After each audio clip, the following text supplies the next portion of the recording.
Join us on Now We Consume. Take in the knowledge, take in the laughs, indulge in the topics with us. The Now We Consume podcast will take you through the parts of your day you normally dread. Why suffer through the existential crisis of life alone when you can do it with us? And now we consume. This is not meant to be a conspiracy episode or podcast, but we may cover some topics that dance that line like a toddler dances on their mother's last nerve. This podcast is rated I, for immature audiences only. If you've ever microwaved a Hot Pocket for a lonely Friday night and called it self-care, then tonight, we're your therapy session. And for that, I apologize. Welcome to the Now We Consume podcast. I'm your host, Pip, here as always with my co-hosts, Gibbs and Gibbles. Hello. Howdy. We are here for a very special episode tonight. This is our 1-year anniversary show. We have been doing this now for a year, more or less, since we had to take that little break. But 1 year ago, we took the walk down the path and started this show up, and it has been a great experience, and I wouldn't have it any other way. So I want to say thank you to the people that have supported us this far. We literally could not do it without you. And here's to several more years, hopefully. Gentlemen, any other words you want to throw in there? No, it's been fun and traumatizing at the same time. I like pie. So before we dive into the topic, we did have this episode building up for a while. We had been working on some other stuff, but life has just been absolutely fleshlighting us left and right. So the companion video that we wanted to do for this episode, unfortunately, just did not make the cut. So we're just going to shoot the episode, and we'll have some nice little video clips to throw in. So if you want to catch the video on YouTube, by all means, it'll be there for you. We're taking lessons we've learned from that video. We're taking our lessons and stuff like that, and we're trying to apply that to future content. Yes. So all that effort did not go in vain. We're still working on stuff in the background. We've just learned that the image and what we had in our heads is going to require more work than we originally anticipated. And so we're trying to redouble our efforts to make sure that what we do produce is going to be of quality. Right. Which, if you guys have seen the advertisements lately, you've seen that I've been using the AI generated stuff to animate Mansley, our mascot there, and I think they've been looking better. Yeah, I've been enjoying putting him in different situations and whatnot. So it's it's coming along. So we're just going to keep building on that. But two little bits of news that I wanted to share. First off, our last episode, we mentioned a partnership, or a sponsorship, rather. W Energy has agreed to sponsor us. They are obviously an energy drink company, and we did not want to agree to do the sponsorship until we had tried them. These two are still waiting on their stuff. I got mine earlier, and I've been trying it all week. This stuff honestly tastes like Kool-Aid. I did not want to like it as much as I did.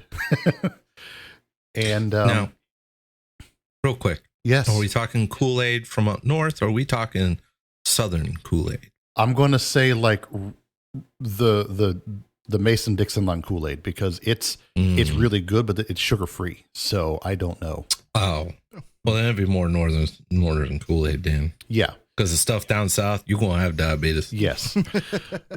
But I'm a caffeine whore, and this stuff has been working quite well. So as of right now, we do have a code, Consume10. We'll get you 10% off. If you're catching the episode right now and you want a little extra, for the rest of the night, it'll get you 30% off. But after tonight, into December, it's back down to 10%. So, help yourself. Give the stuff a try. They've got lots of different flavors, and they have sample packs. So go for it. Secondarily, our live show. If you haven't caught towards the end of the last couple of episodes, we've been discussing, we have a live show coming up towards the end of summer. It'll be Labor Day weekend. It's looking like it'll be here in Lancaster, Ohio. And we're still working on all the details, but as they come out, we will be bringing those details to you. So once that is more solidified and more concrete, we'll get those details out to you guys. But it should be a lot of fun. So now tonight's episode, the implications of time travel on society. This is something that we have been wanting to do for, oh my God, so long. This was in our first season to do, and we wanted to hold off on doing it until we had the time to get it right and do it well. So we're going to go down a few different routes, and we're going to cover a few different levels of this. Everything from Time Cop, Futurama, and even the Marvel Cinematic Universe, the multiverse, because they're all relevant. They all kind of touch tips on a lot of things, and they bring up a lot of different viewpoints.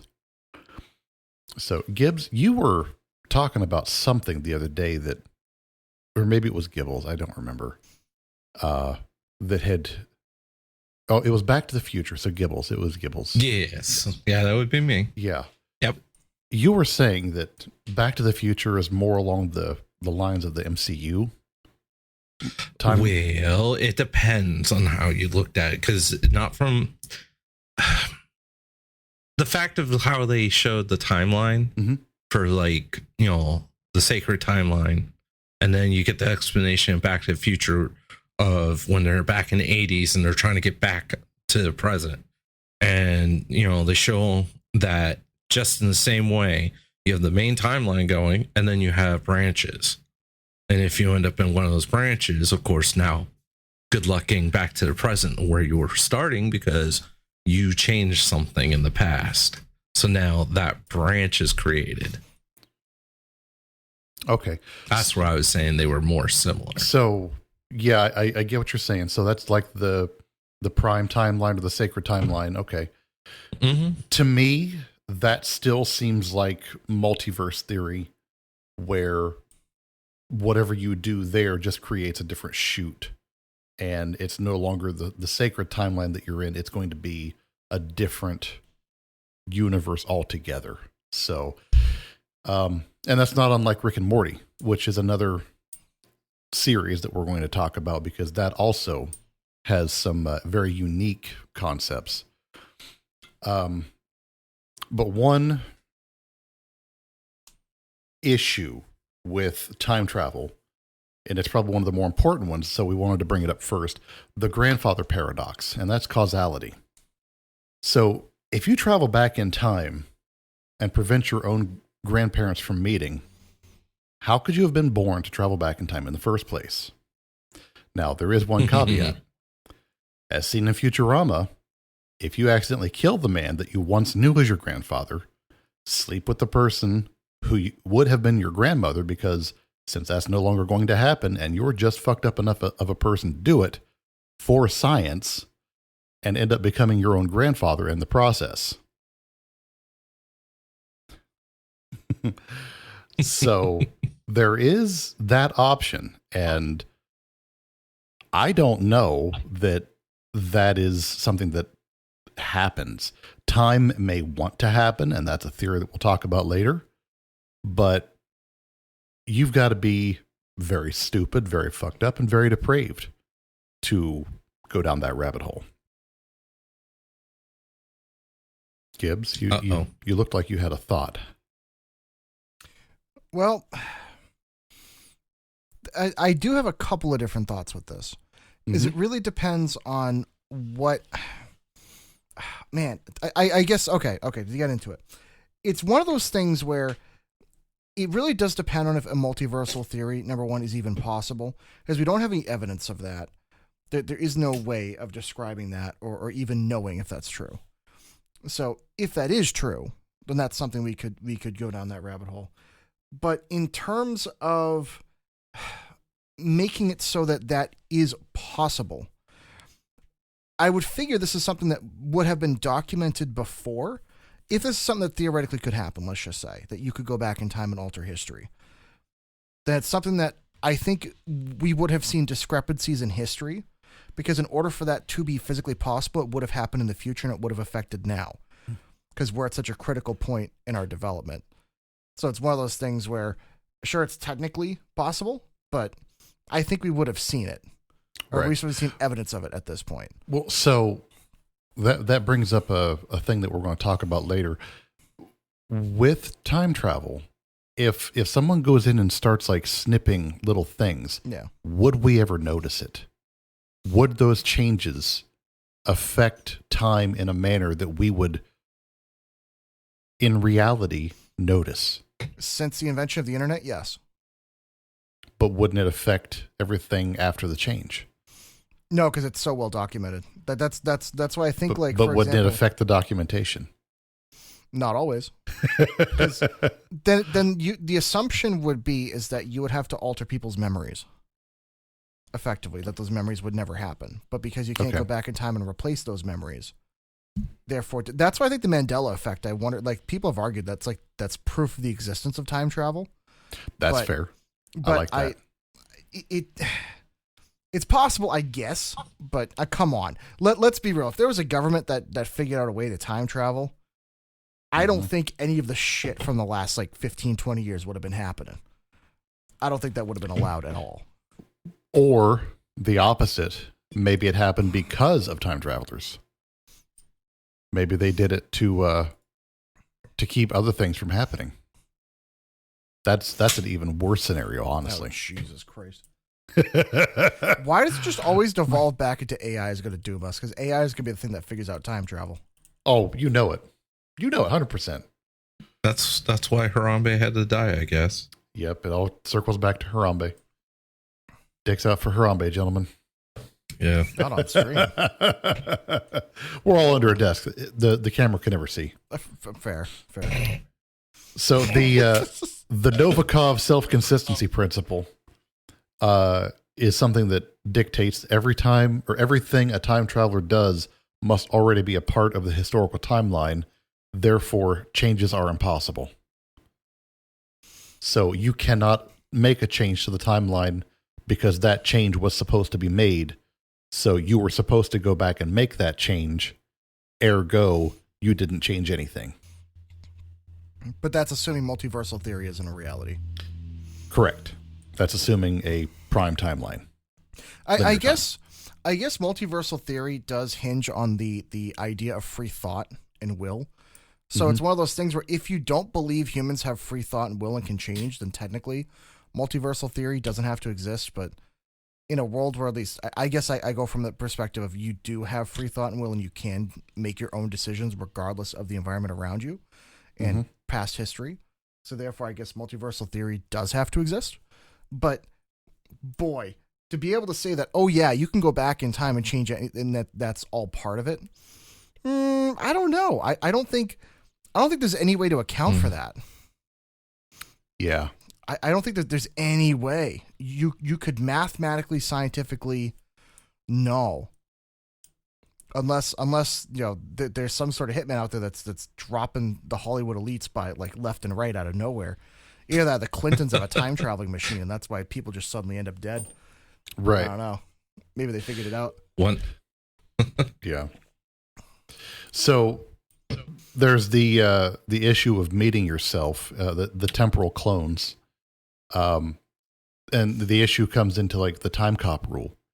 If two versions of the same matter, you being from timeline 1 and you from timeline 2, occupy the same space, they may annihilate each other.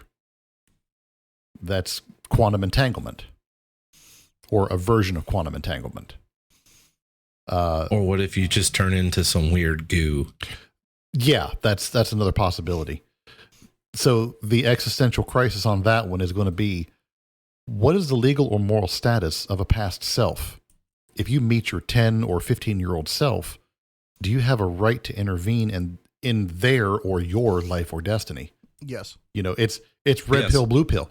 Do you have the right to go back and say, hey, here's information that will drastically alter our life, and I need you to do something with this information. I mean, it's just yourself. So yeah. Well, even if, let's just say, theoretically went back to the 1920s and gave them like nuclear power 30, 40 years before it was able, you don't know whether morality, like the moral clause of it's going to be good or bad. You can't assign that in terms of like, if you look at a timeline, there are almost, okay, I don't want people to take this out of context because I need people to understand the context of the discussion. Technically, morality does not exist when you talk about a timeline of events with things just happening. Therefore, if you gave people, let's just say, technology or information, there is no like right or wrong. There is no like that's morally good or not good. It's what they do with that information that matters. So you could theoretically give yourself any information you want. It's not necessarily a morally good or bad thing. Should you? Depends. Right. You know, like put it this way. I'm pretty sure a lot of people would really appreciate it if, like, you know, August of 2001, you kind of told them, hey, you know, stay the fuck away from the Twin Towers. That would probably be nice. People would say, thank you. I appreciate that. You know, not that the government didn't already know, but that's beside the point. Or counter to that, you have someone that you really don't like and you arrange a meeting at the top of that tower on that day. Yeah. It's weird. For some reason, every person at the towers was this guy called Jeffrey Epstein. I don't know why. It's just magically. I don't know how. It's crazy. You know?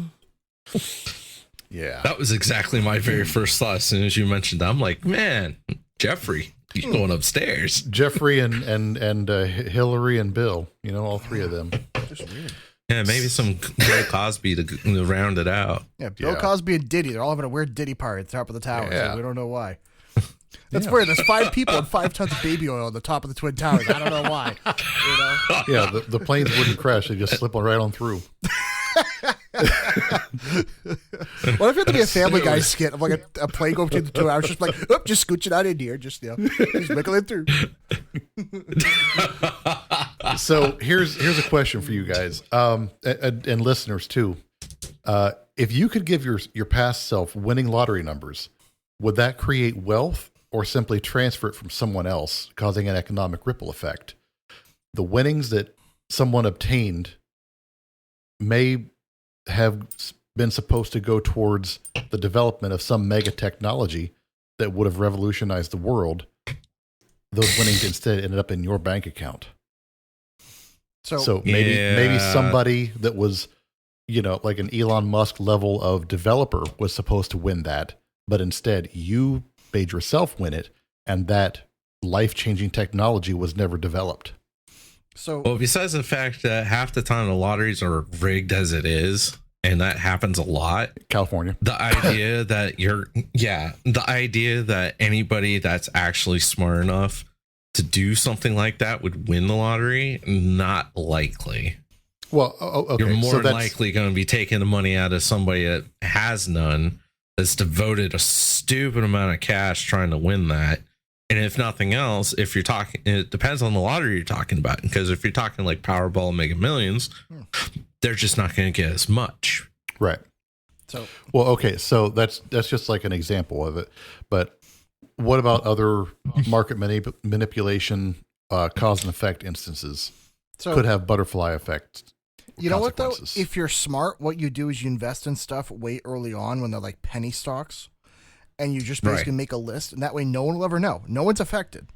No one will understand. Nobody will know that you bought it at Amazon at, you know, $5 a share, and you sell it. What is it up to now? Like thousands, tens of thousands, whatever. Or same thing. Where you jump in Bitcoin Apple, when it was like Bitcoin, Dogecoin. You know, if you did it early enough, you did it smart. You could do it so no one's negatively affected or adversely affected. Especially if you do something smart, like you make an LLC or a trust, you make an investment LLC with that, and a company, a shell company, everything else. That way, no one has to know who you are. No one has to know where the money's going. They just kind of keep it on the down low. But I do agree that technically there is that chance that, oh yeah, you could be theoretically pulling money from someone else in the system that could be doing good with it. But if you do it in a smart way, it doesn't have to be. Just because you're making money doesn't mean you're taking money away from somebody else. That's not now the case. You bring up Bitcoin. That brings up something. There are a limited amount of Bitcoin in circulation. If you go too big, because back in the day, Bitcoin was practically worthless. Yeah. Could you destabilize the currency early on and prevent Bitcoin from rising to where it's at? I don't think so. Because If think you about just this, held it. but you don't need to buy that many of them. Like, think about this. Like, imagine if you bought 10,000 Bitcoin when they were like a nickel each and just sat on them. When they were first out there, 10,000 wasn't like a big share of all of them. Even if you bought 1,000 of them and just waited till they hit 120,000 the other day each, there you go. Last month, yeah. Yeah. Earlier in the month, there you go. That is generational wealth created by buying a tenth of all of them that were created and available at that time. Yeah. It's not It's like like it's an not like you have office to buy space. 20%. You get the rounded up. Yeah, it's like office space. You just round up the penny. Yeah. It's You take that. same thing as well. There's so many other ones like Ethereum, Doge, and a few other ones that if you had bought in early enough on and just did that same process, by the time, like for instance, if it's right now 2025 and you just had sold all that Bitcoin at a good high like that, you then have so much capital at that point.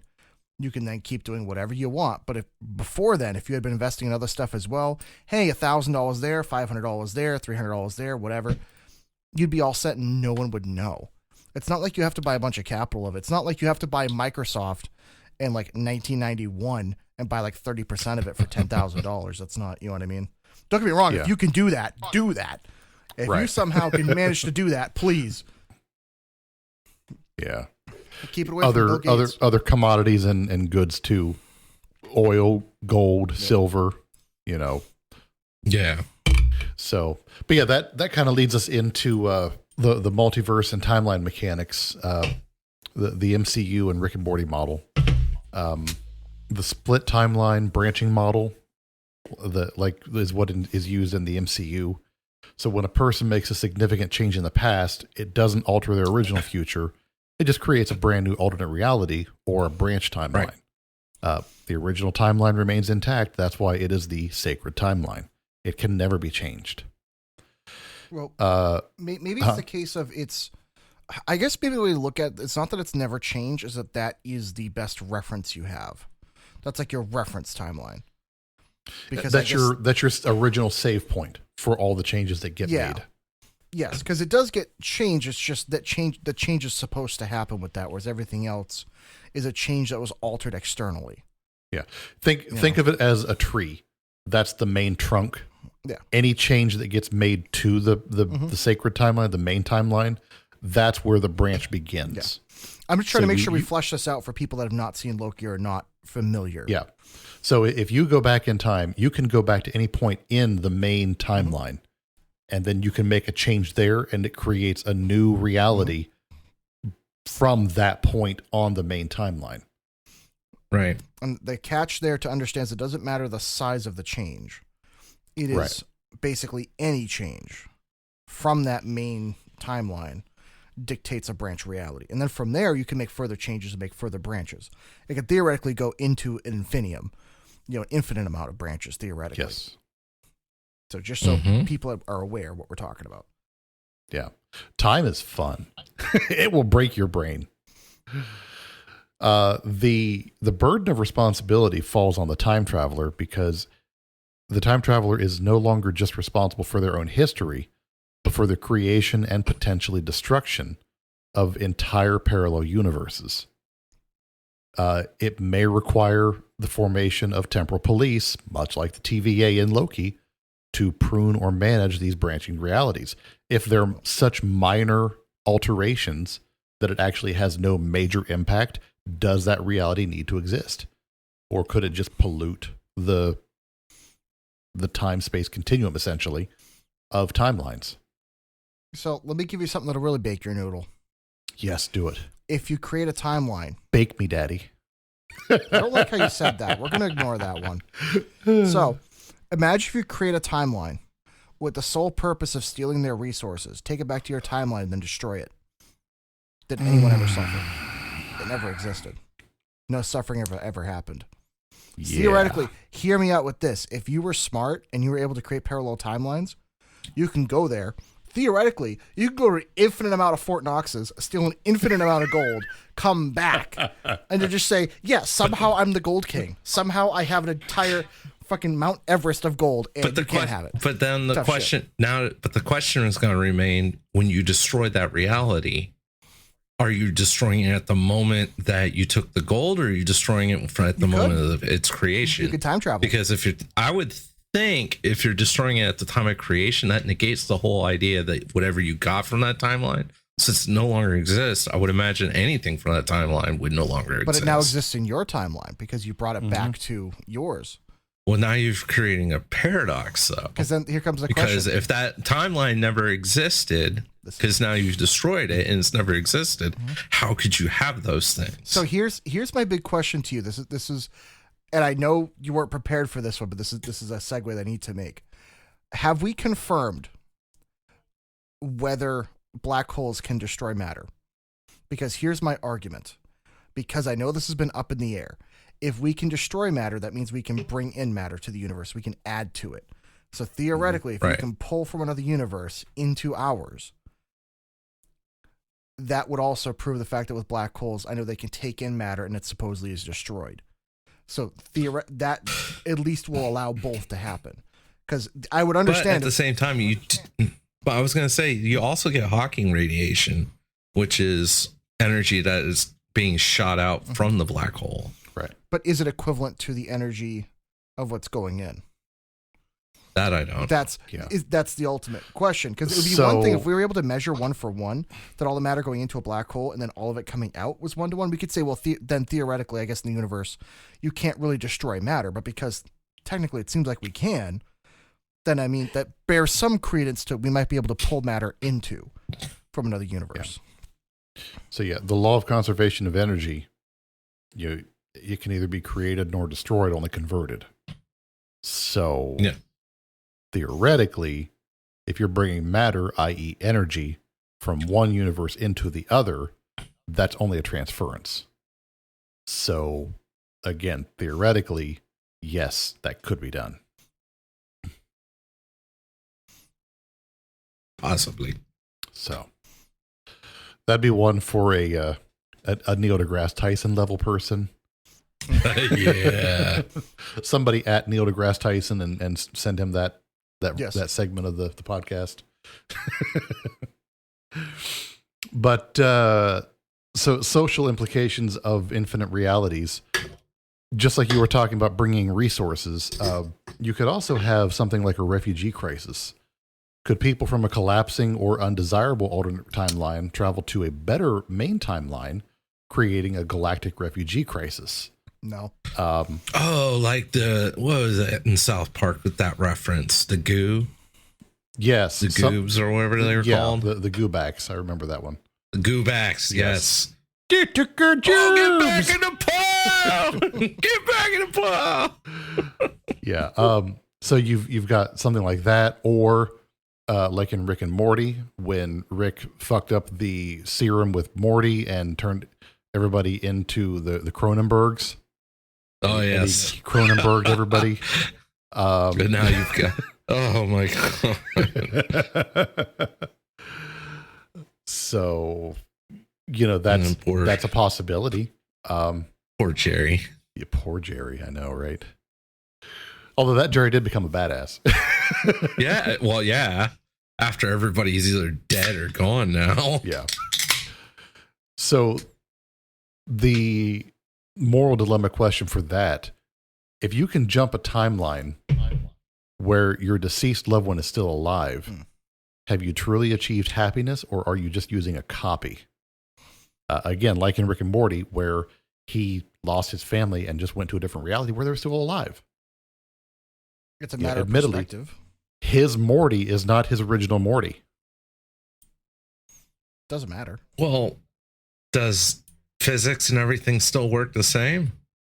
Yeah, but the reality they're currently in, they say Parmesan weird. They pronounce it Parmesan. Oh yeah, that's true. But that was like the only major change, so they were just like, screw it, it works.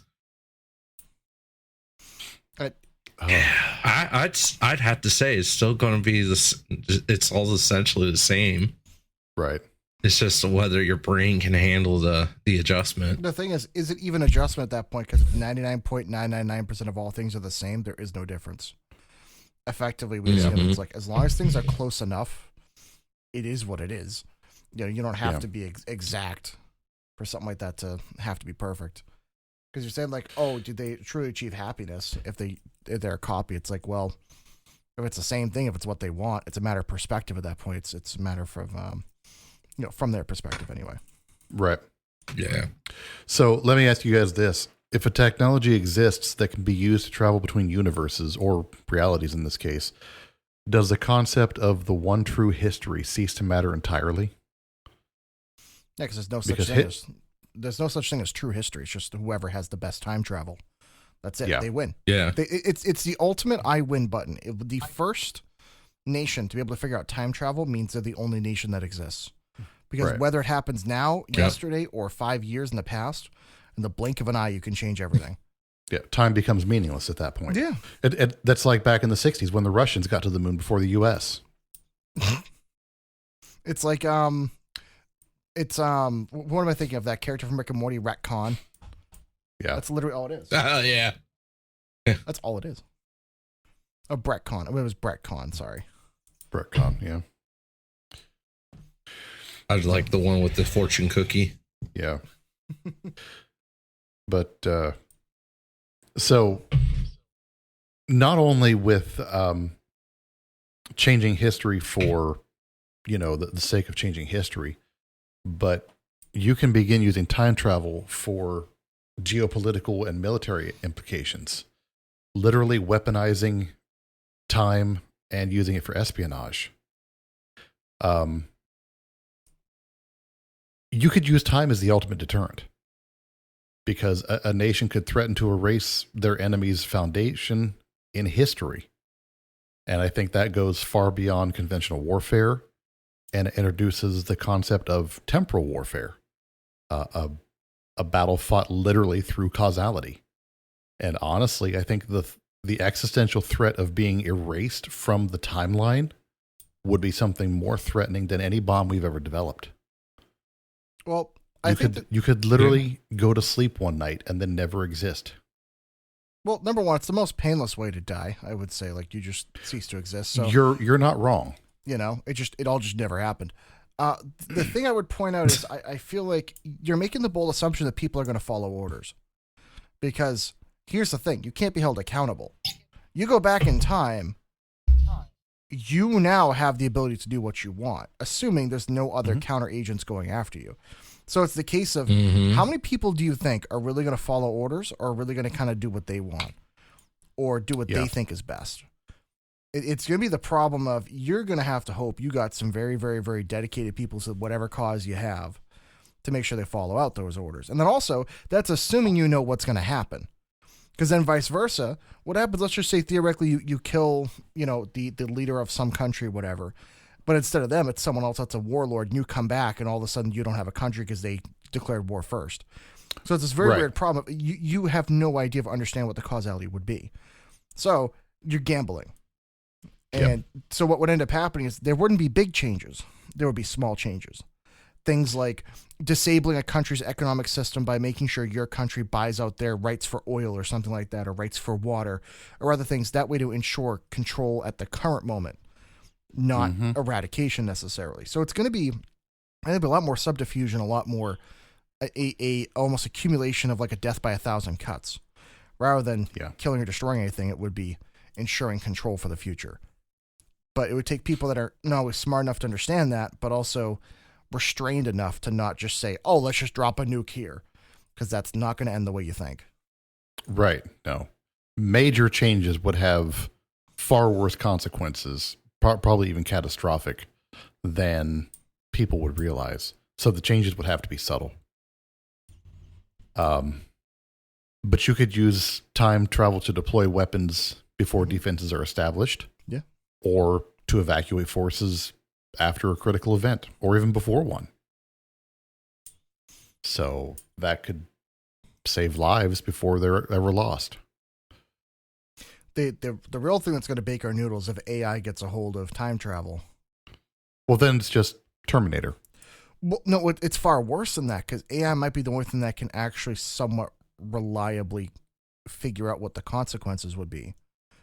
Right. So you'd be screwed. We'd be in a world where before you even commit a crime, AI knows you're going to commit that crime and punishes you yesterday for the crime of tomorrow. Figure that one out. Well, yeah. So that goes into like Minority Report, and that's a horrifying concept. Honestly, I haven't seen that one in a while. I really should rewatch that. That's worth a rewatch. But so one thing you have to really consider is if you make a big enough change to the historical timeline, you could literally have tanks rolling up Market Street in New York City during World War II. You could change the advancement of technology and have a lunar colony in the 80s, but the Earth gets destroyed in the process. Could be anything. You don't know. Especially, I mean, God forbid, if you travel back in time and you leave something from your period there. Good God. I mean, there's been several Star Trek episodes about that. Oh yeah, that's been in Voyager. That's how the chip revolution of the 20th century came to be. Yeah. So that was canon. But if a nation develops time travel, would a global enforceable temporal non-proliferation treaty even be possible, given the technology? Or given that technology could be hidden in the past? No one's going to agree to it. Everyone's going to shake hands and say, we're definitely not going to go back in time. And then somehow they sign the paperwork, and then it's going to say, every other country but me is somehow going to not go back in time.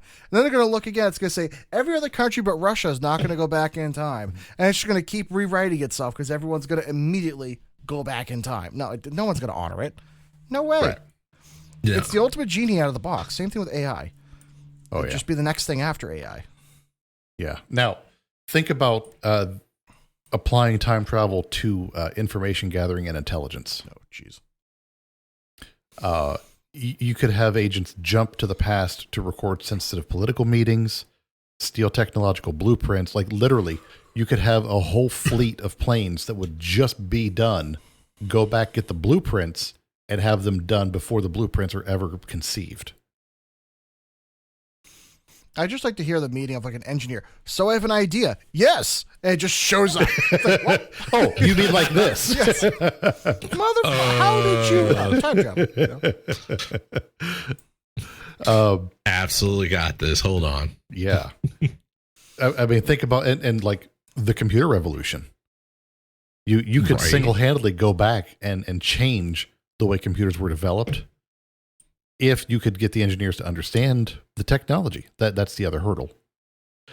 Or discover a future stock market decision that, like we talked about earlier, and make somebody a billionaire or a trillionaire before the term existed. Yeah. I mean, it's God. Using it to fight crime, like you had just mentioned in Minority Report, law enforcement could use time jumps to witness crimes being committed, providing incontrovertible evidence, or even intervening just before a crime occurs, such as pre-crime, like in Minority Report. The that could thought, be dangerous. It could be very dangerous, and I specifically wanted to bring this up with you because being a former cop, where does that touch? Because you have prevented a crime from occurring. So wouldn't they only ever be committed with like intent or premeditation? They could never actually be charged with the full crime, correct? Because it was prevented. It would all depend. Like, it would have to really depend on how they wrote the rules on something like that. Because if you do it like Minority Report style, then I mean, you're really pushing the envelope of, constitutional rights and stuff. Because at that point, you're still, their intent was to do something, but until they actually do it, do we know for certain that's what they were going to do? Right. Because once that crime was prevented, the crime was no longer committed. Exactly. So are you going to be, you couldn't, from a legal standpoint, unless again, the rules are written in such a way that they can still show, like, if had we not done this, this is what would have occurred. Then, I guess you could say you're okay. But to sit there and show otherwise, I just don't. But then I just don't understand. I don't know how that would work, honestly, because of the fact that if you stop the crime from occurring, there's no crime.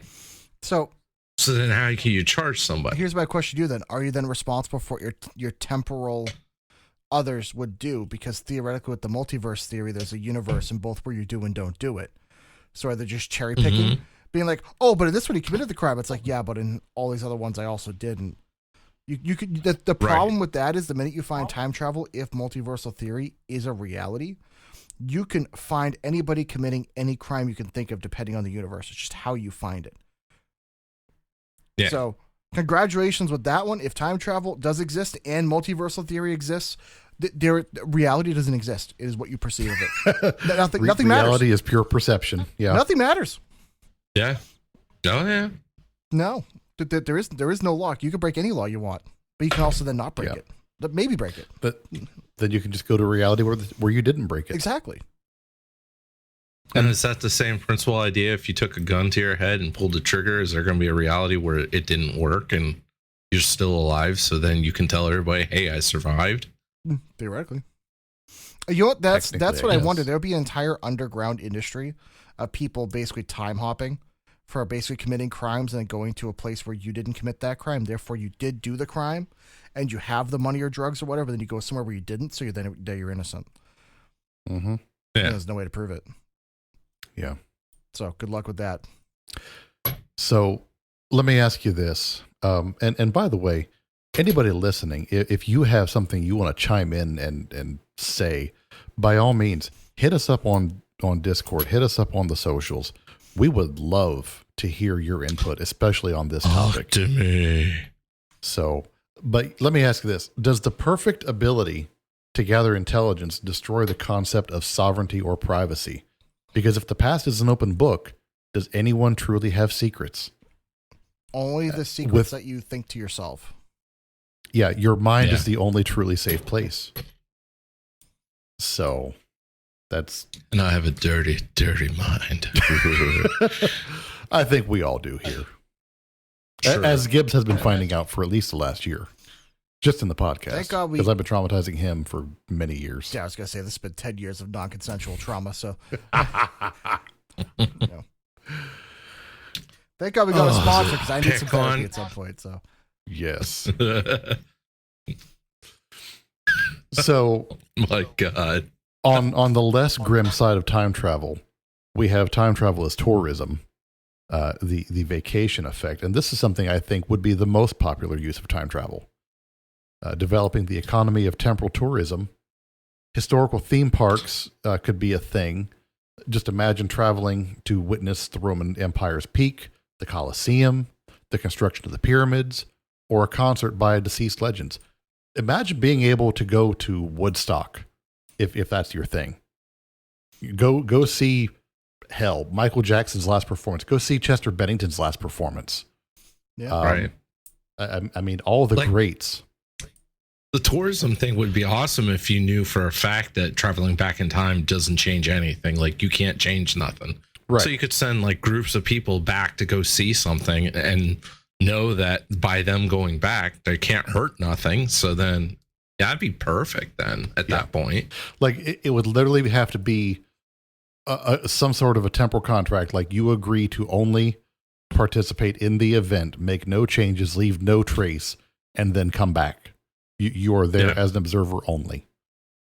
You could do some serious educational work with something like that. Oh, yeah. Think about if you could go back to just document things. And we're going to touch on a bigger portion of that here in a little bit. But documenting the past in 4K, as the kids like to say, that would be truly one of the biggest and best uses as far as science goes. But as far as tourism goes, the industry could generate massive revenue, but also create an experience disparity because only the wealthy could really live in history. Because know that would be restricted to the people who could only afford it. You know, they're not going to let just the plebes go and experience time travel. Yeah. I just got to go see when they make that laser. Right. I think the problem is going to be there, and I do have to agree with Gibbles on that one, is there's no way to prove that your existence there, especially a bunch of rich snobs that kind of used to getting what they want and doing what they want. Do you know how many of them are going to start doing absolutely stupid shit back in history? They're going to call us and like, oh, let me pull up my iPhone and take a video. And everybody's going to be like, what is this magic tablet? What is this bullshit? Yeah, exactly. Do you know how many of them are going to get murdered for being witches and wizards? Just like, wow, Bill Gates went back in time to see the revolution and he didn't return. And I have this little note in history that said there was this weird bald guy that, you know, in 1776 that walked up to somebody holding a magic tablet and then he was suddenly shot to death. Like, honestly, that would be probably the funniest thing. It's just your history books being updated and all of a sudden be like, oh, look, we just lost blank because they went back in time and did something really stupid. Yeah. Yeah. Oh, my God, that would be awesome. You wouldn't be allowed to take, you know, modern technology, I think. No.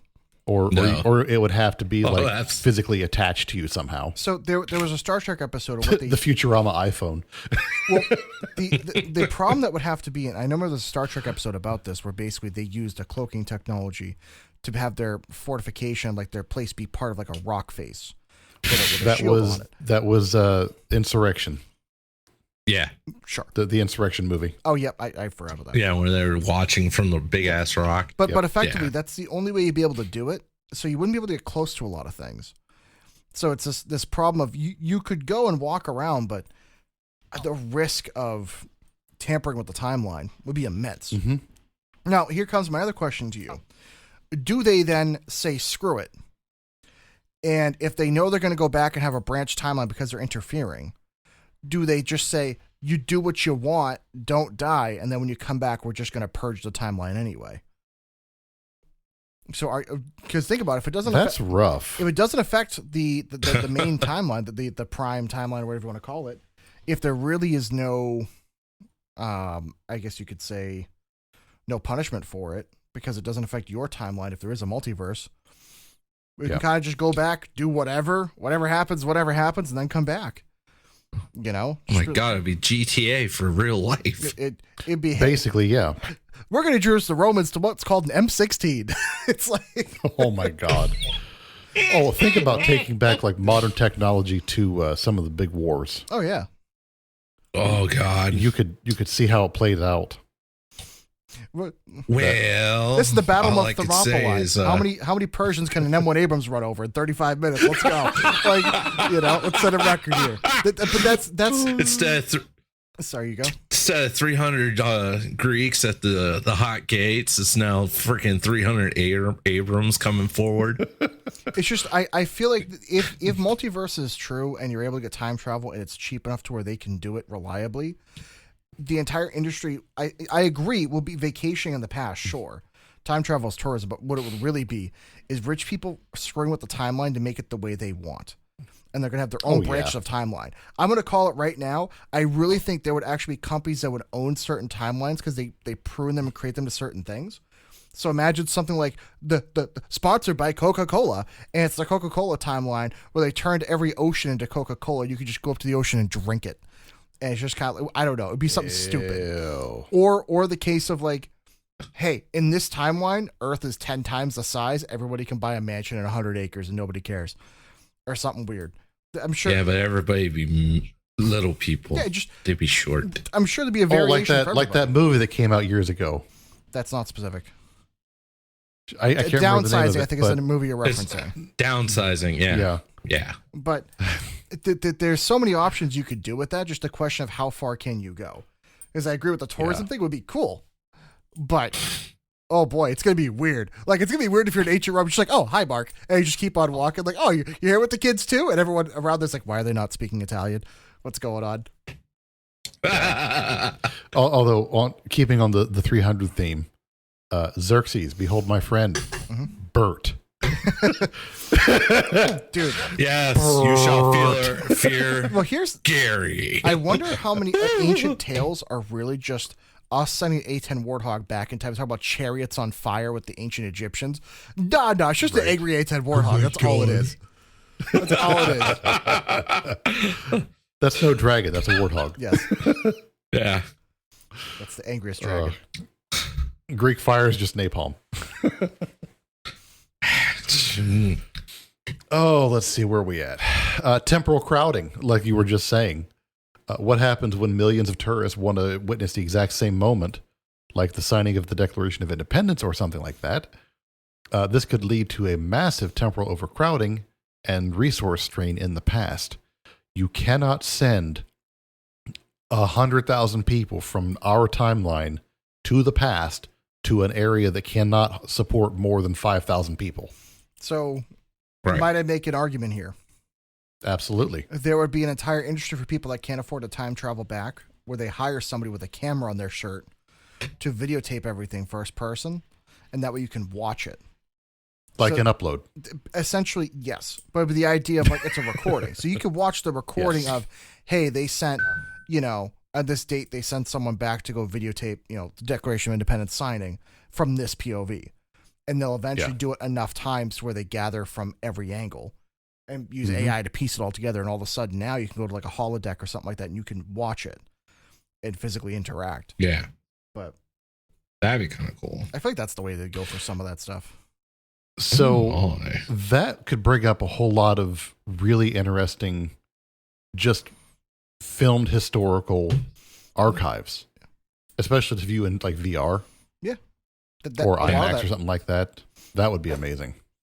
If they could find a way to History make it, class would not be boring. yeah. Well, if anything, Right. at that point, it would become probably the most studied thing ever. Because if you were able to get history in the level of detail and documentation that we have today, you could spend your entire life just reading about Greece from like 1920 to 1930. Like if it was all documented, let alone history and the previous stuff. Because I bet you there's so much. Now, do we? Sorry, you go. I was going to ask if do we include the smell? No, we do not have smell-o-vision. You wouldn't be able to get within 20 miles of fucking Paris, let alone Paris, like 1800s. Paris. Yeah. Oh yeah. You know a city smells when they knew they were near it. They knew it was only like a 4-hour walk when they could start to smell it. Like that's fucking bad. Yep. Oh, man. That's so gross. God. So let me ask you this. The ethics of observation. Would it be ethical to observe or even photograph historical human suffering, wars, plagues, poverty, as a form of entertainment? And we already do Does that. the act of observation without intervention become morally culpable? Because if you're going back to see these events, you would literally be placing yourself in the moments of an event that you knew you could do something about. But as a time tourist, you are not able to act.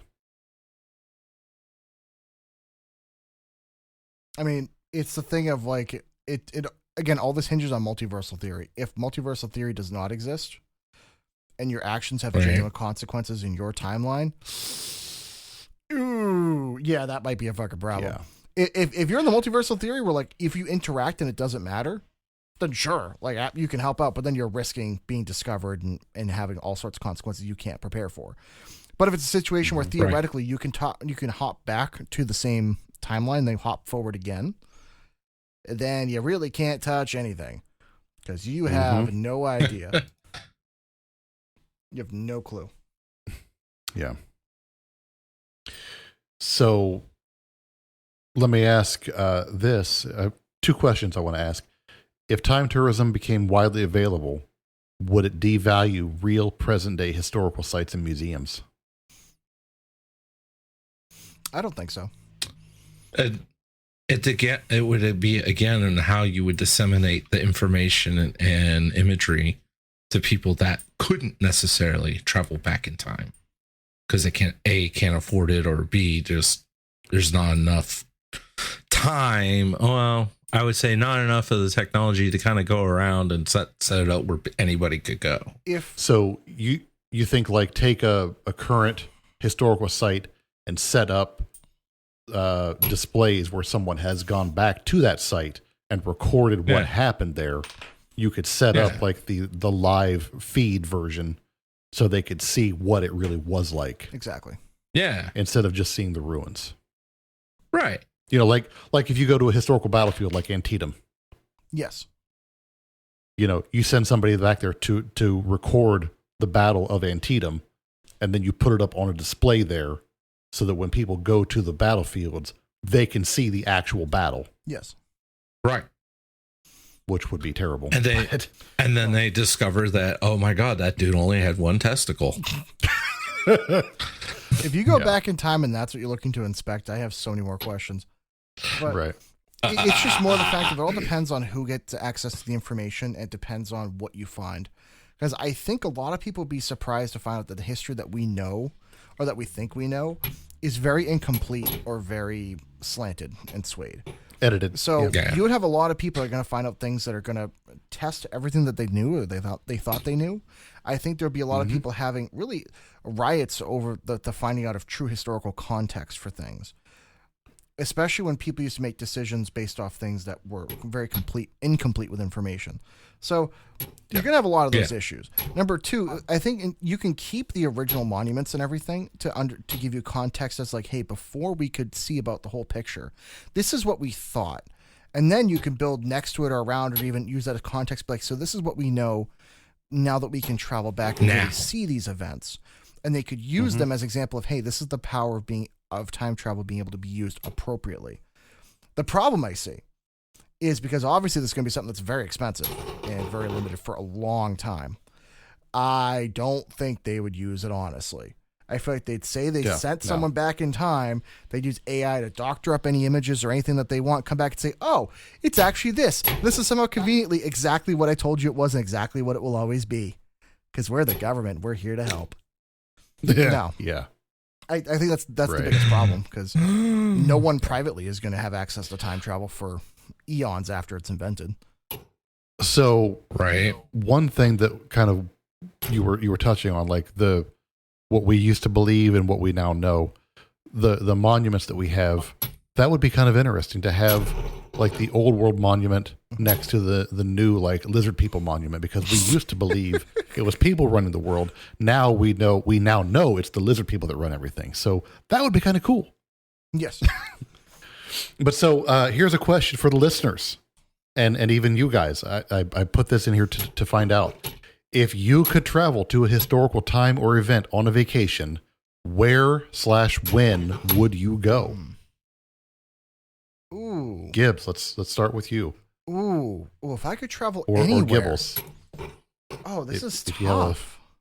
Yeah. Oh man, there's so many good options. Oh, okay. Now the only thing is you'd have to, depends on where we're going and what the setup is. Because observation only. Want to go back and observation only. Yes. But again, it would also depend on what you're able to bring with you, because you couldn't go back to, like, say, the Jurassic period or something, because the oxygen levels, CO2 levels, and all that is different than it is now. The assumption would be it would have to be in like recent history, like within the last 10,000 years, Yeah. Mm-hmm. Yeah, I was going to say, because I would love to be able to see like the beginning of the Egyptian Empire. Yeah. See how that got started. I have a very controversial answer on this one. Okay, go. I want to see what happened at Bohemian Grove. I want to know. I want to see. I need to know what's happening. So, oh Jesus! So that would be that's my first thought. My second thought was honestly, do you know how cool it may be to go like to an ancient Roman beach? Oh yeah, and just like hang out for a day. Hell yeah. Just walk around and be there amongst the people. Just not say a fucking word. Just look. Mm-hmm. Just look around, look and see how people live, stuff like that, and just kind of go home. Just be like, wow, I really appreciate plumbing, and also hygiene products. Oh my god. Yeah. Well, if you're in the Roman era, they had pretty good plumbing. Oh yeah. Deodorant, not so much, but they did have good plumbing. Don't use the toothpaste. Yeah. Can I make a side note? Don't drink from the. Yes. Can we find a way, if there is time travel, to bring our mutual friend that's like a fucking mountain back in time to all like 5'4", watch them shit themselves? we're all relatively good size, so we could go, and then here's our friend, and he's just lording over them, like just even the stuff of legends. he knows who he is in the Discord. He knows. He knows. Oh yeah, he does. Yep. God. So I would I would like to go to some places like the Roswell crash site. Oh, okay. I would like to see what really happened there. I would Come like to find out Pip's the one that gets anally interrogated. That's why you're going. Don't threaten me with a good time. There's a come button in there. I would like to find out some things, just like some of the more controversial things in history. You know, go see, as much as I hate to say it, the JFK assassination. Yeah. So you'd be the jackass with binoculars going, all right, I'm ready. You'd be the one that building opposite from it, just watching Lee Harvey Oswald going, all right. Well, no, I want to watch the driver. Oh, fair. Because that video that came out not long ago shows the driver turning around and possibly like popping one off from his left hand. So honestly, with today's modern like recording equipment and zoom in, imagine being able to get like the first perspective on something that no one else has thought of. You could re-Zapruder the Zapruder film. Yeah. English. Yes, that was a tongue twister. So, but yeah, if you're listening to this and you have a historical place that you would be interested to go to, we would love to hear that. I don't recommend the Twin Towers of 9/11. I don't recommend that one. No, that's a short day. No, No. I don't recommend. No. Unless you're that one asshole that comes over with like a parachute. Do a flip. Oh, sorry, I know that's really offensive. But anyways. He's doing a backflip for Jesus at that point. or go back to like 15? Yeah. And stop that stupid kid from falling in the gorilla enclosure. Oh my God, we gotta save Harambe's life. Yep. If we can that do would be it. the funniest no context thing imaginable. Just this portal opens up. 3 officers run in that are dressed in uniforms you've never seen, throwing this kid completely out of the gorilla exhibit, going, "We need to save him!" And he just grabs this gorilla, disappears you, just with the kids at the zoo going, "What?" Mother's standing there. What just happened? Why is my baby just physically launched out of the gorilla exhibit? I mean, I appreciate the Eat the child. This is the best police response time I've ever seen in my life. I mean, the kid just jumped in like 3 seconds ago and he already got thrown out. But the gorilla is now gone, but yeah, the kid's alive. God. But yeah, there's so many things you could see with time travel it would honestly be so much fun. Yes. Oh God, yeah. The problem is the amount of trouble we'd all get up to. People like us getting a hold of it, taking technology back to like an island somewhere and setting up like an impenetrable pirate fortress. Fuck yes. See, here's the thing. I would be the pirate of the high seas in the 17th century. That's the problem. I would embrace it. With all take a fucking modern aircraft carrier back to the 1600s and just sail the seas. What are they going to do? Yeah. Not only that, but if you just take like a treasure trove of modern firearms and just have like books on how to do it, and just be like, all right, so I own this island and everything on it now, and you're going to build these for me. And if you don't like it, I can solve the problem. I have to tell you, you can be such a warlord overnight. Oh yeah. Though I will say, if I could go back in time and change anything, is smack the MFer that changed snack packs. Oh yeah. The chocolate snack pack pudding cups. They used to come in a metal tin. Yep. And when you open that tin up, you still had the pudding skin on the pudding. It was amazing. Mm-hmm. And it tasted like it was cooked fresh. Not this crap now where you can't tell if it's been made last week or 6 months ago. You know, this actually, like my childhood, it's like you'd open that up And God forbid if that ring broke off the metal lid, because then you were screwed. But yeah, whoever decided to make that change should have the shit beat out of them. If I could change things, I would absolutely change that. Snack packs taught me some of my most valuable life lessons. Learning how to eat those things without a spoon. Yes. Or try to open it up without cutting an artery. That too. Man, now you have me thinking of like OG Pizza Hut back in like the early 2000s when it was good. Or even McDonald's pizza back in the day. I never got to try it. Oh, it was actually not terrible. There was also the McDonald's spaghetti.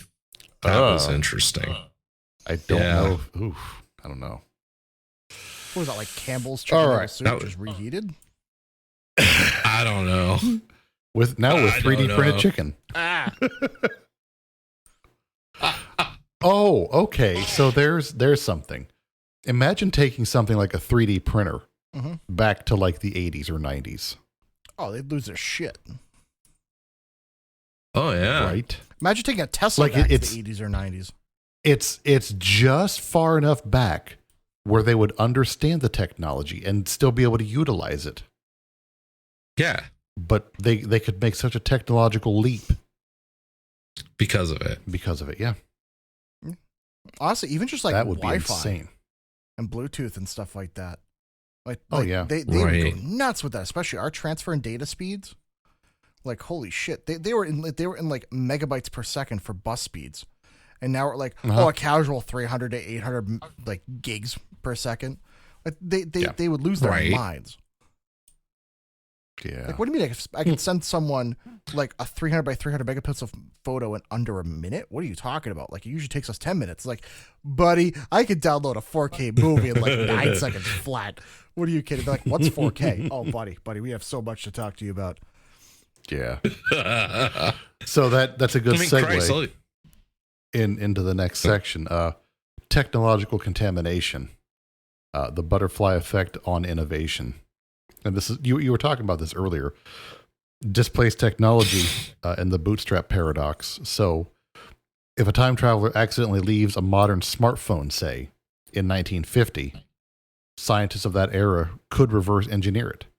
So this creates a bootstrap paradox, or the ontological paradox. The technology has no original inventor at that point, as its blueprint came from the future. Well, I don't know if you could take a smartphone and reverse engineer it back in 1950 because it's so far ahead. That could happen. I'd almost say it's almost too far ahead because of the microprocessors and the transistors and all that. They're so small in the phones these days. At that point, it would be like, yeah, we know what this is, but we don't have the know-how to utilize it in a way. Yeah, I think you'd have to do something bigger, less complicated even. Yeah. Maybe even take it to something like the 70s or 80s. Or, like we were just saying, a 3D printer back to the 80s or 90s. You could get away with that. But so the effect on innovation, the introduction of advanced tech could stagnate or misfire the native timeline's innovation. Like giving early inventors a microchip could skip the entire industrial and electrical engineering era that led to its creation, making it impossible for them to mass produce or even understand it. Yeah. So let me ask you guys this. This is something that I came up with while I was getting all the notes together. If the technology is or was freely available, what would prevent someone from taking an idea or a concept that they were developing, say like a game, a program, music, movie, TV show, whatever, but somebody else beat them to market, and going back and getting theirs to market first, or outright stealing the content altogether? If somebody who could actually sing and perform but never got a big break were to take all the content from somebody like, say, Taylor Swift or some other big name, and then go back like 10, 15, 20 years before they ever hit the stage and then drop some of their songs as their own and take the light off of that person, could they theoretically steal their whole catalog? A band like Five Finger Death Punch, if somebody took their stuff and went back and performed it instead of them, could they take the steam away from that band? Again, that's where you're creating a paradox, because at what point, who creates what? Right. Because if you then took that information and then went back in time and then ran with it like it was yours, you're not the original creator of it. So where would that information have come from at that point? You're just treating it like it's your own at that point. Yeah. Right. But I'm just saying, at some point they're going to be like, well, how did you create this? But if it's right, or what idea came about to make this? Yeah. But if it's music, with some things, I think you could get away with it with like music or something like that. Yeah. Now, something like a movie, could the same be done to prevent epic movie disasters? Could the Star Wars sequel trilogy be prevented or at least corrected? Yeah. Maybe. Well, what I would say, that's a big maybe. So for stuff that's creative in nature like that, because people, basically how it works legally is nobody owns it until someone files a copyright for it or for that information. Right. So it's one of those things where you could theoretically just steal everybody's music now, go back 30 years and write all of it. And you would technically own it all. You really could. You could file patents for it and everything like that. For movies, what would be interesting is you could theoretically tell this person, hey, here's a copy of the movie you're trying to make. Here's all the reviews and here's the way it could be better. Fucking do better. And maybe they'll be like, oh, that's not panning out the way I thought. And sometimes what happens too, if you're making a movie or making videos or anything else, it's you might have a vision, maybe the publisher or somebody else or someone else has a different vision. Maybe it's due to time constraints or budget constraints, but you could say, hey, here's what you produced. Here's what I've used AI to generate that this should be and would sell and make you more money. Do this. Do better. You could go that route. Or you could just say, you know what, George Lucas, I like what you're doing, but I'm going to take everything, put it all out a year before, so I own everything. I'll patent it all. And that way I can force you. I'll come to you and hire you and say, hey, I'll sell you the whole thing for $1. But the agreement is you have to do it this way. If you don't like it, pound sand. I don't care. And you theoretically could, because that way he still owns it. He still does whatever. You can make your royalties on it, but that way it's more refined, let's just say, or more what you want to do. The weird problem that's going to happen is, do you know how many other fucking crazy nerds are going to be traveling back in time and arguing with George Lucas? He's going to be the most popular man ever in like 1985 when he's sitting there writing. No. All they have to do is get him to sign a clause, never sell to Disney. Yes. Done. That'd be great. Yeah. And bring him just pounds of cocaine. Jar Jar Binks is a Sith Lord. I need you to repeat this after me. This is your mantra. This is your mantra. Absolutely. You will die on this hill. Yes. There's no way you convince me that he's not. Just going through that battlefield, just destroying droids the way he did. Right. So it could be used for a lot of good. I feel like it could be absolutely hilarious. But oh yeah, you never know. Yeah. So this is going to take us to the last section, and I wanted to save this for last. Using knowledge as weaponry, systemic and cultural upheaval. And this was one of our promotional spots for the episode tonight. The deconstruction of belief systems, religious and philosophical upheaval. If a time traveler were to go back and observe and record the precise, mundane, or even fraudulent origins of a major world religion, spiritual movement, or philosophical text, could revealing this information shatter the faith of billions overnight, potentially leading to mass societal collapse, wars, or existential crises as people lose their moral frameworks. There'd be a lot of people dead and overnight. Like, for example, if you went back, like in the promo you did, where Jesus came back after 3 days? What if they find out it actually took a week? Because he was just laying out and he was recovering from the wounds. He never actually died. He was just laid out, and everybody kept him off to the side saying, hey, no, he died, but, don't worry about it, because they're letting the Romans think that he died. But you find out after a week he actually came back, but they make it sound like over time from passing the stories along before they finally published said stories in a book, that it went from like, oh, he came back after a week and to down to 3 days, just because it made it sound good. So I want to reference one of our earlier episodes on a very similar topic with that. What if they find out the reason Jesus supposedly was in that rock for 3 days because he was high off his ass for 3 days and he showed back up now that he was sober? Because if you remember one of our earlier episodes, right? I was talking about how most religions are basically people high off their ass, and I made a very strong case for that.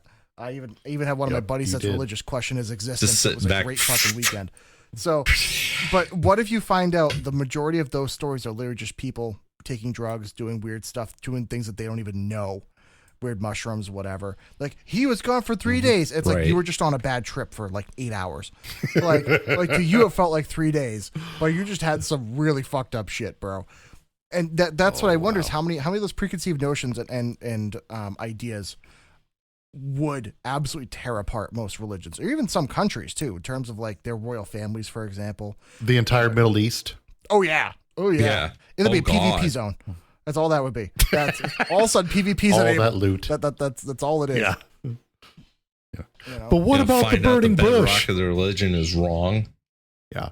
Oh, the burning bush. Yeah, that was crack. No, you ate a bad mushroom, and you were hallucinating. Yes.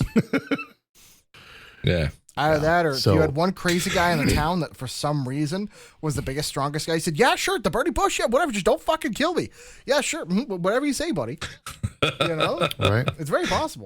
I saw a bush, it was on fire, I was so messed up. Nope. Right. Yeah. So if proof of the air quote true events were brought back, like video footage, artifacts, or whatnot, how would modern institutions and governments handle the resulting truth-driven global panic? So imagine there's proof of some of these events, pointing out information one way or the other. Maybe they have something that completely disproves one of the major taught aspects of something. What could anyone do to prevent mass panic? Nothing. You mean like government cover-ups? I guess. I mean, once that information's out there, it's out there, bro. Like, especially with our technology nowadays. Yeah. Like, so now let me go a step further. Erasing national identity. There are entire nations based off of faith at this point. Yeah. So a hostile power could travel back to gather definitive proof that a founding national myth, a war victory, or a revered hero was a lie, a fraud, or based on immoral acts. This targeted revelation could delegitimize a current government and destabilize an entire country's sense of self-purpose. Mm-hmm. Yeah, like you said, the Middle East, they find out Muhammad was just a normal dude that was a pedophile. And he didn't do any of the crap that they wrote. Mm-hmm. Or that would totally destroy half the countries in the Middle East, or you talk about China or Russia or any of those other countries that have, very centralized powers. There's some information that could get out there that could really destabilize or possibly even turn them over. Right. Or that, like, the Kim family never had any claim to the palace in the first place in North Korea. God. You know how funny it would be if we developed time travel, we just didn't fucking tell them and kept messing with North Korea? Oh my God. Oh my Lord. I'd mess with them just to mess with them. I could not wait to read those news articles every morning. Like, Kim Jong-un suddenly grows third arm out of his ass. We don't know why. It just, oh man. Oh my God. Oh shit. Oh man. I'd have so much fun messing with them. And Jesus. If the time travel technology got out to people like us, the fuck around and find out of mentality that people like us would have, or just the fuck around mentality, in fact. The amount of historical photos you'd see FAFO behind them as like my little friggin' insignia just so people knew, and only you would know if I told you. But you'd be like, wow, it's weird. This isn't like a lot of historical photos. Oh, I know. I know. Oh, man. Go back to the creation of the Bill of Rights. No, listen, you need to explain it like people are 5. Yes. Right? Slavery bad, guns good. Exactly. Yeah. Bad. So you could continually use time travel to undermine governance. Oh, yeah. Future knowledge could be used to predict and therefore deliberately sabotage specific political events like elections, treaty signings, peace negotiations, whatnot, ensuring a rival nation gains a permanent advantage or disadvantage. Yeah.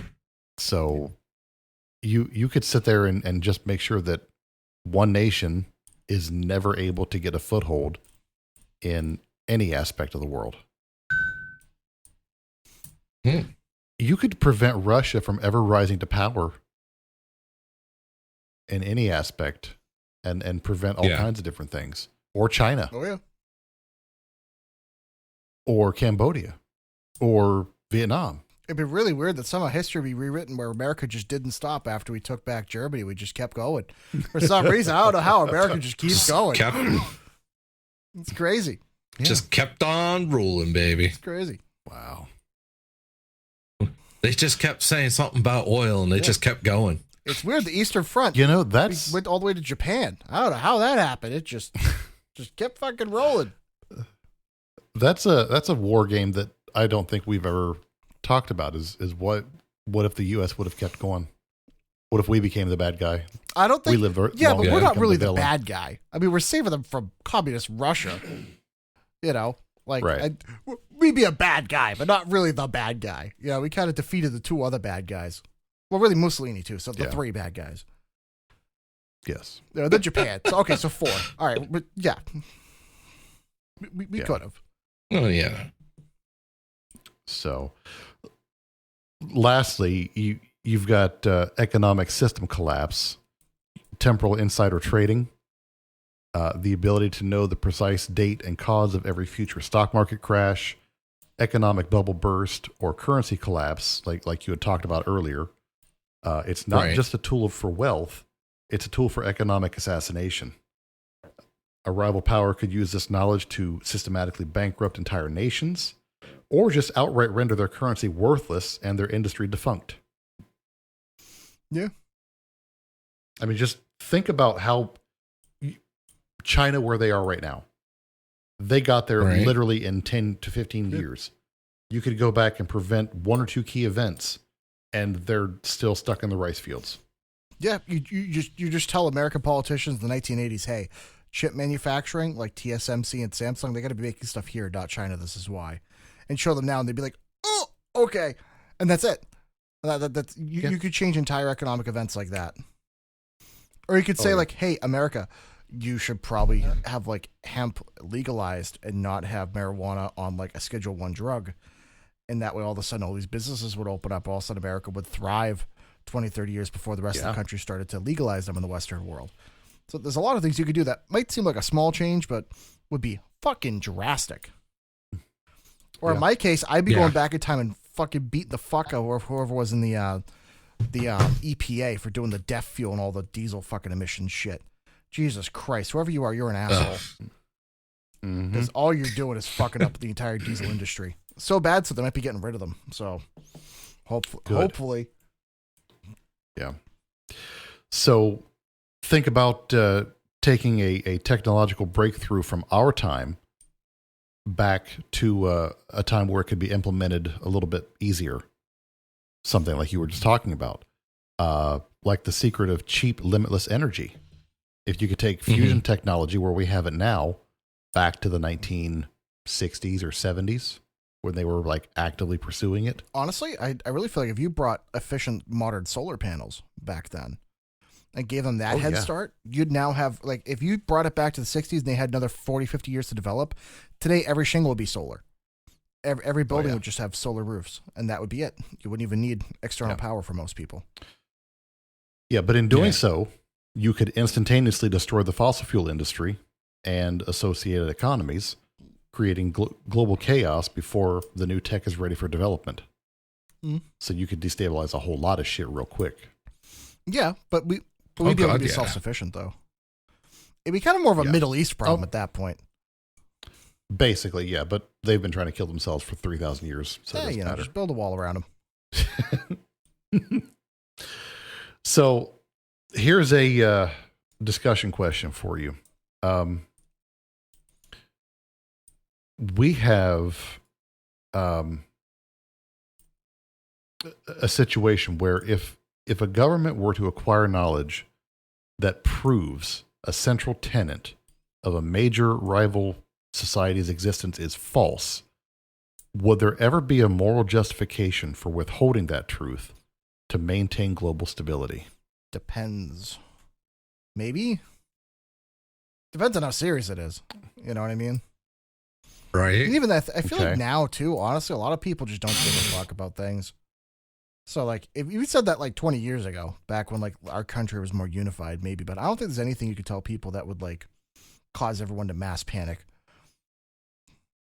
Yeah. Unless it was like, hey, The Walking Dead starts tomorrow, IRL, like good luck. They'd be like, okay, maybe people would panic, but like, or if it was not Walking Dead, what was the other World War Z or whatever when they run or like if you told everyone tomorrow, oh by the way, it's I Am Legend, fucking good luck. Yeah, people would fucking panic.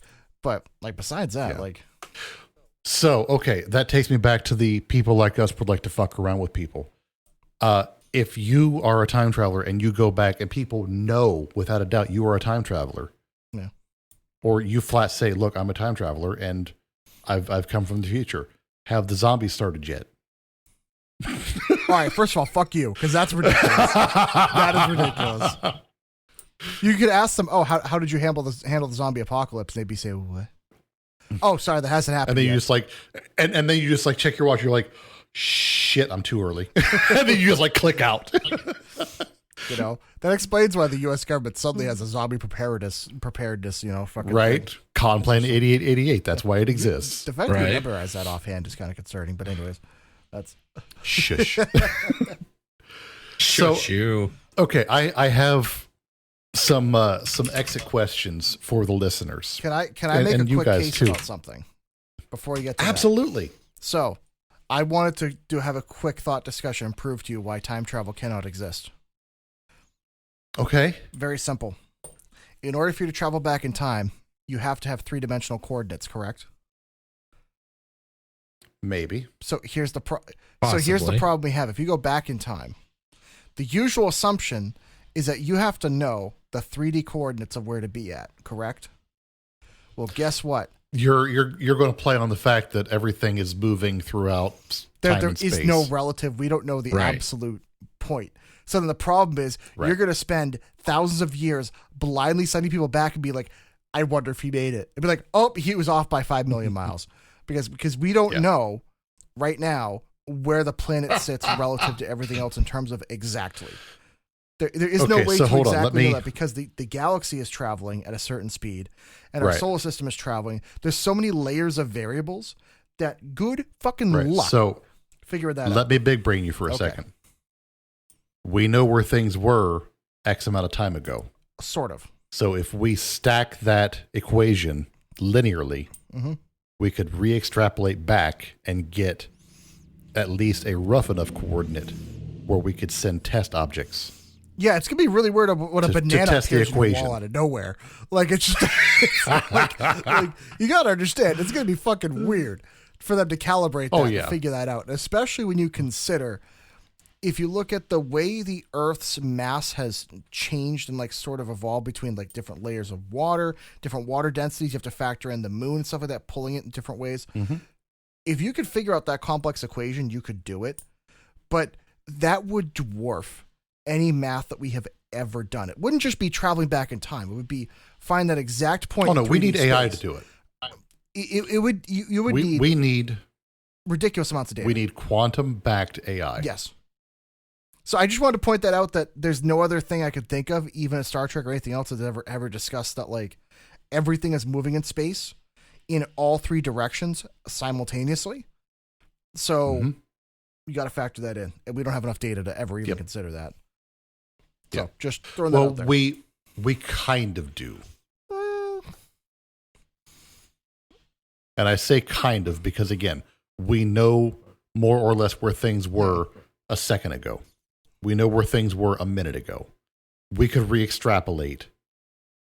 So I guess again, I guess the problem is it's a very complex equation. there's no way of knowing because we'd have no reference in the universe that's not moving. Everything is moving. Correct. So therefore, there is no reference. So you're gonna have to try, but it's gonna be really weird when someone just pops into existence like 3,000 miles away from Mars, just sitting there, and then he disappears. You're like, what the fuck? Like, oh, sorry, we had the wrong coordinates. Yeah. Well, that's what happened down in Miami, beginning of the year. Dude, imagine if that was what it was. Imagine, be like, oops. Yeah. One of these days, we'll have to cover that in detail. Oh, we're going to do an episode on that. We got a few conspiracies we got to start covering. We haven't done any since the Mandalay Bay one. No, we haven't. We need to get on that train. We'll get there. All right. So, questions for the listeners, and this is kind of a two-parter. So you have a ticket to Berlin, 1939. You're able to get in the room with the man. I'm not going to say his name, but you know who I'm talking about. Do you pull the trigger? And if you do, there's a chance that you cease to exist because of the way events unfold there going forward. I mean, if I cease to exist, it's... Well, I know I'm good. If I cease to exist, it's suddenly not my problem. So, like... And this is, again, linear timeline theory. Yeah. No, I'm good. I'd still do it. Yeah, I'm pulling the trigger on that still do one. it for the greater good? You know. Okay. Take my chances. So, secondarily, if you go back further to 89, I think it was, and kill the monster as a baby, are you a hero or a child murderer? So... And with the idea that time wants to happen, if you kill him, does somebody else just rise to take his place? I know you're going by the thing of like he hasn't committed the crime yet, but that would be the assumption if there's been enough data to assume that you have the correct like linear timeline and that it's going to happen. It's a guarantee.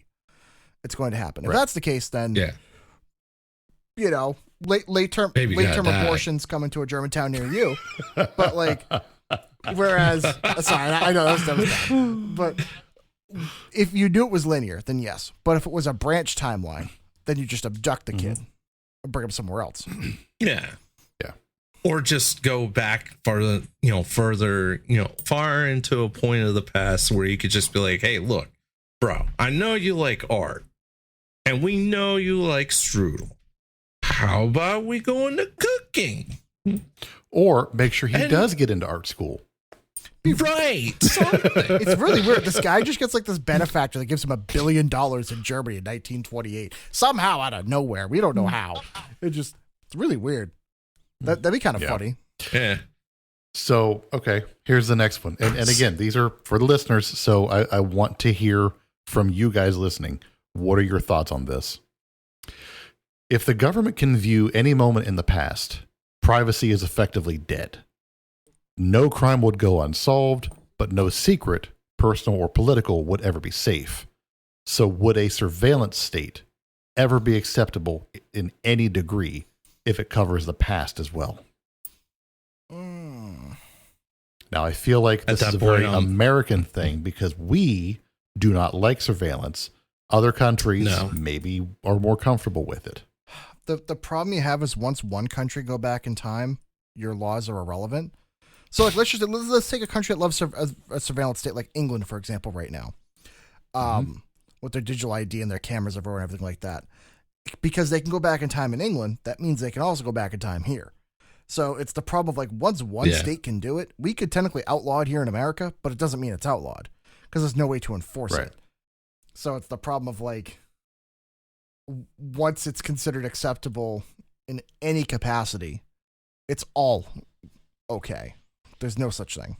So it's like, unfortunately, once you open that Pandora's box, you are a surveillance state, whether you like it or not. It's just that's like right now you can't say anything if it's construed as a hate crime. You're going to jail. Oh yeah, you get your shit confiscated. There was a guy in England, just so you guys know how like what's going on, why we're referencing this. There was a guy in England that visited America, went to a gun range, and just took a photo holding a shotgun. I just and saw he got that. arrested back in England for having a photo that could offend people that he was holding a shotgun. Which, by the way, shotguns are legal to have in the UK if you have a hunting license. So figure that one out. But the only reason why I'm saying this is if they could do that now without the ability to time travel, if they did have the ability to time travel, they would arrest you for stuff you never did or could possibly maybe kind of sort of do. Yeah. Oh yeah. Go back to your parents and tell you, guess what? You two can't shag because you're going to produce a child that potentially offended Muhammad Ali or, some retard from, that's a refugee on, claiming asylum. Yeah. And you might potentially upset them because you said, hey, maybe you should fight for your own country, try to get laws in your own country good, so that way you don't need to come here to ours and sit on the social welfare state. That's just me. Sorry. Well, yeah. So, all right, next question. If time travel were real, is history just a subjective narrative written by the last person who changed it? Oh, yeah. 100%. Yeah. Yeah. Well, they always say that history is written by the winners. Yeah. Yeah. I mean, here's the crazy part is technically if your linear timeline theory is correct, you don't know whether history is real or not, even right now. Right. So right. That's the only reason why I say it's not real is just because I feel like we'd see some really weird discrepancies because there's no way they could get it all done at one go. Or at the same point, they did it all over the course of a millennia and we're just living through it. So who knows? But I feel like our history is way too weird for it to be well thought out. There's a lot of weird bullshit that we see happen. So like, and it all cycles back to 2012. And that it's CERN. I'm telling you, CERN's first test was in 2012. I'm telling you, branch timelines. I'm telling you, we got the weird timeline. See, that's the problem. It's the other. Yeah, timelines merged. We're in the weird one. Yeah, it's like the cornucopia thing all over again. Yes, the fruit of the loom cornucopia. Yeah, I remember it.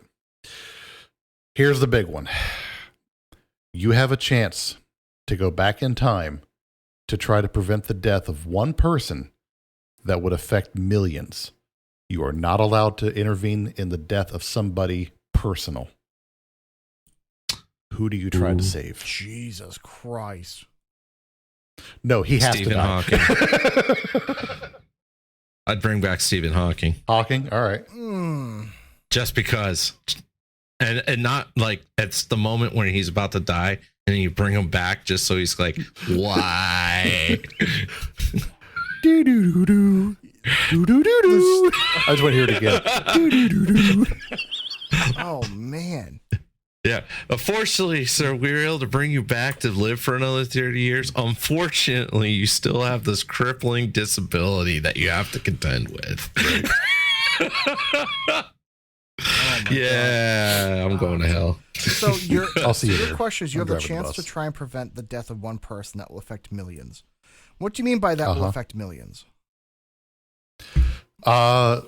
Somebody's death, like a performer, a leader. Steve Jobs. Because my first thought was going to be Robin Williams, only because he was such an amazing, positive person for the world. Yes. My thoughts were Robin Williams, Chester Bennington, or Paul Walker. Yeah. And those last two, only because they were involved in organizations that were helping people and trying to bring light to some bullshit going on in Hollywood. Yeah. And I still think total tin hat conspiracy theory, they were killed, not anything else. They were murdered. They did not die of self removal or accidents. Which ones are we talking about? Chester Bennington and Paul Walker. They were both involved in a ring to try to expose pedophilia in Hollywood. Mm-hmm. And suddenly, miraculously, just before they were supposed to appear in front of a judge within a few days, all of a sudden, they were gone. Dead. Yep. And you know what? If it meant he could actually go on to talk, I would even be willing to bring back Mr. Jeffrey. Honestly, to clear all that up, yeah. Oh my God, the surprised look on the Clintons' face when they see he's back. Oh my God, he'd be like the next Jesus. I just killed this man. He's back. This shocked Pikachu face on Bill Clinton alone. I thought we killed that man. Oh my God. Oh man. Where's Biden? I know he's sniffing some little girl's hair somewhere. Yeah, that would be. But I mean, maybe even Kirk. Well, that Charlie was somebody Kirk. I was thinking, just because his death has been so like traumatic for politics. For so many. Yeah. But I also feel like his death has polarized a lot of people positively as well. We'll have to at some point do a politics episode. We're going to do an episode on him because that's an episode that's going to be a mainly me thing, just because I've been following that for a long time. But like Jesus Christ, yeah, that would be. Well, if you brought him back, boy, that'd be a shocker. Have you seen the videos of the supposed lookalikes of him that get very nervous when you mention his name? Oh Jesus Christ, maybe. No, Charlie Kirk. No, I'm just, oh my God. I know I have not. You'll have to send me. Obviously, yeah. Obviously, I don't know. Yeah, there's one or two people that are like creepy, like uncanny valley creepy. Maybe they're clones. Who knows?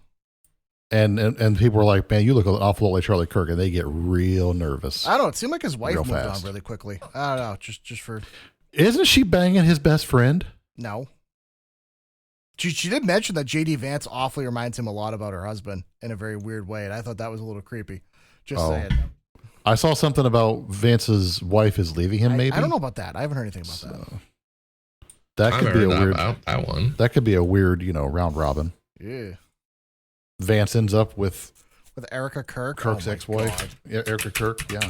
Jesus Christ. Talk about a power couple. My God, when he becomes president in a few years, I don't know if he will, dude. She's the new first lady. I don't think he will either. I think we're going to end up with somebody that's just worse than anybody we could imagine.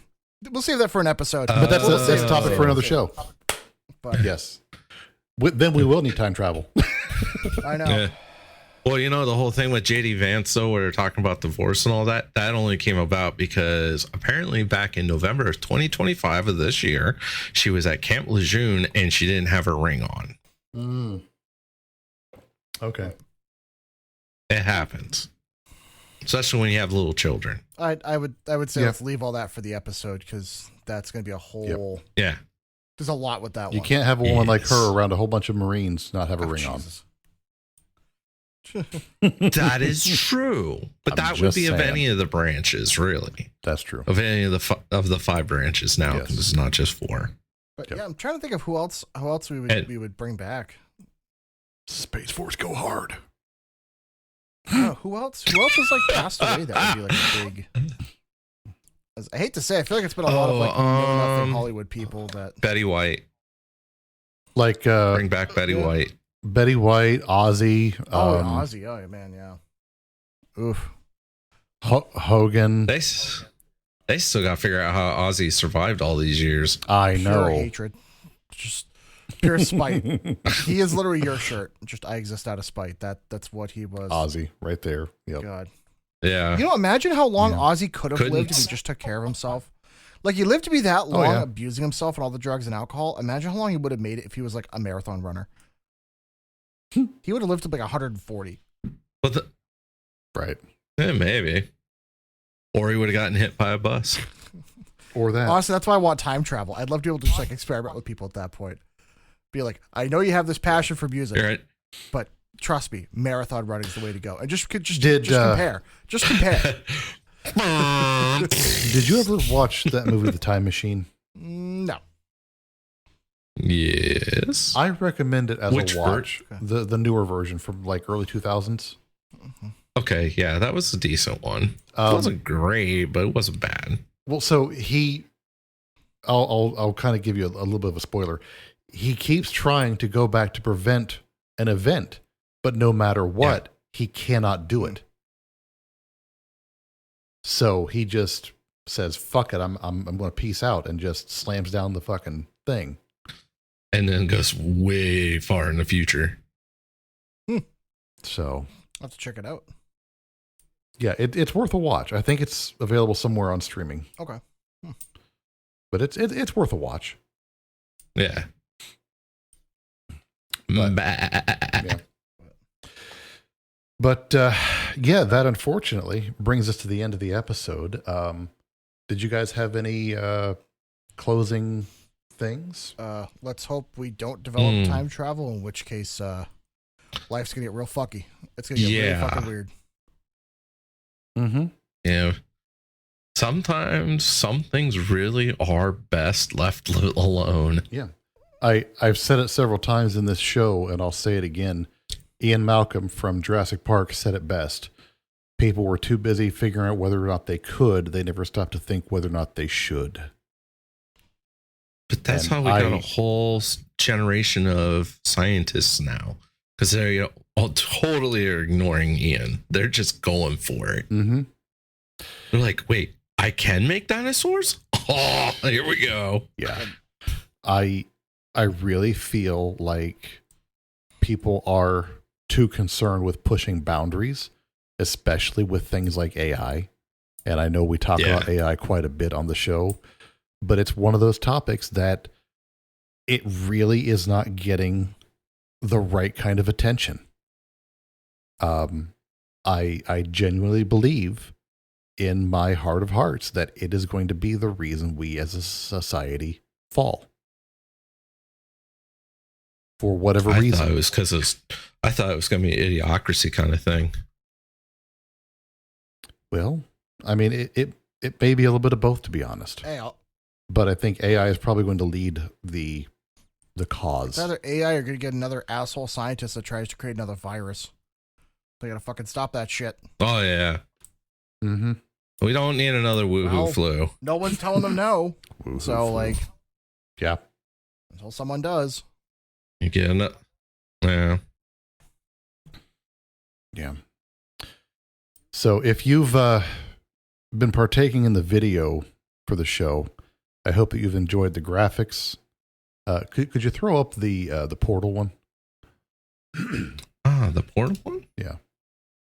I should have that. You should. These are some of the ones I've been working on that I was going to use for the companion video. Hold on. I will get it up here in one sake of a jiffy. Yes, take your Viagra. So yeah, we've been as much as we talk shit about AI, it is a useful tool and has its merits, and this is one of them. You know, using video to image generation, something I've been learning how to do lately. At some point, we're going to have Mansley doing some more interesting things, but putting him in different scenes throughout history has been kind of fun. And having him do different things is, it's just been kind of nice. Yeah. So. There we go. Boom. One of the cooler ones was this portal, having him walking out of that thing as a time traveler. So, yeah. Fuck yeah. That's just, I love it. I'm going to make that one the star for a second. So, we might have to have a scene where Mansley's carrying Baggy at some point. Yeah. His emotional support bag. His emotional support bag. Absolutely. I love it. So. Fuck yes. You have some chromies for me. Get the voice done up for him and just be like, put the chromosomes in the bag. Okay. So, all right. Well, folks, I think that's going to do it for us this week. I hope you guys enjoyed the episode. We will be back next week with another one. Or is next week one of our off weeks, or is everyone going to be? I should be here. I don't think we have an off week until around Christmas. Yes. So, okay. Yeah, end of the year, we're probably going to be off for a week or two. Just putting that out there. Because life's going to be life. Holidays. So, Yeah. But thanks again for hanging out with us. Again, we would love to hear some answers to those questions we had during the show. So send them our way on the socials, on the Discord, anywhere that you want to throw them at us. We'll read them. Try yourself some Dubby. Give it a shot. Let us know what you think. Again, it's Consume 10. We'll get you some money off. Oh, yeah. And keep your ears peeled for the information about the live show. And when that happens, we would absolutely love to see you guys there. But for now, that's going to do it. And we will see you all next week. Bye. Yay, bye.